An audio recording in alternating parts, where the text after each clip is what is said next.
کر ہی رہے ہیں اور ہم نے آپ کو بڑی اچھی خوشگوار خبریں دے دی.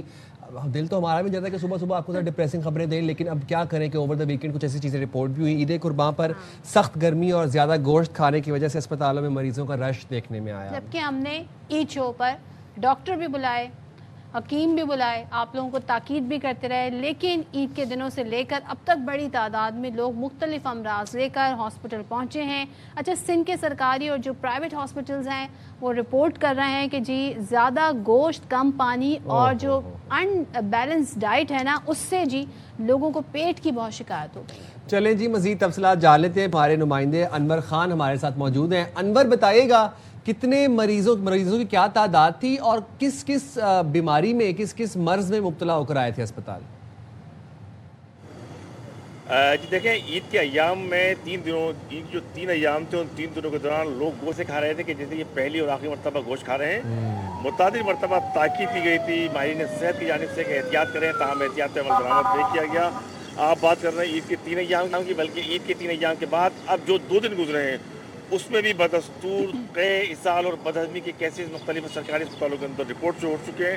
اگر ہم بات کریں گے جناح اسپتال کراچی کی عید کے 3 ایام اور اس کے بعد آنے والی تعطیلات کی بات کی جائے گی تو کم از کم 350 سے زائد مریض جو ہیں وہ ایمرجنسی کے اندر رپورٹ ہوئے جو کہ بدہضمی, قے, الٹی اور اسہال کے ساتھ آئے تھے. اسی طرح سول اسپتال کراچی کی بات کی جائے گی تو وہاں پہ کم و بیش 200 سے 250 افراد کو یہاں پہ لایا گیا.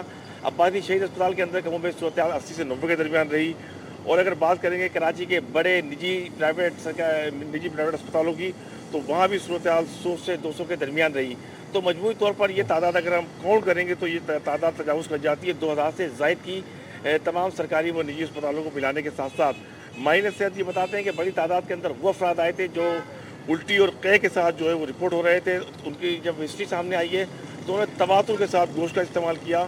قربانی کی فوراً بعد بھی کلیجی کا استعمال, پھر دوپہر کے اندر گوشت کا استعمال اور پھر رات گئے باربیکیو کا استعمال.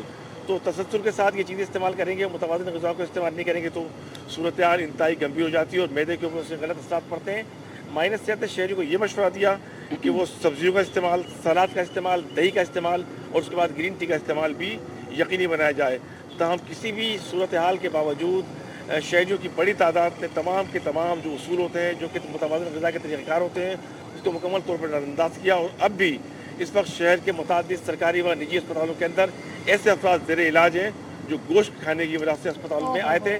تاہم اب بھی دوسرے ساتھ ساتھ کراچی کے اندر جو گندگی کی جو صورتحال ہے وہ بھی اس کے اندر پلس کر لیں تو صورتحال اور زیادہ گمبھیر ہو جاتی ہے. جی تو یہ آپ نے ہمیں پوری اوور آل سچویشن بتائی. تھینک یو سو مچ. انور خان ہمیں بتا رہے تھے. تو بہرحال جی ویسے بھی گرمی ہے, چاہے عید کا سیزن کی بات ایک الگ ہے, لیکن گرمی میں کھانا جو ہے نا اگر باہر رکھا ہو تو جلدی خراب ہو جاتا ہے.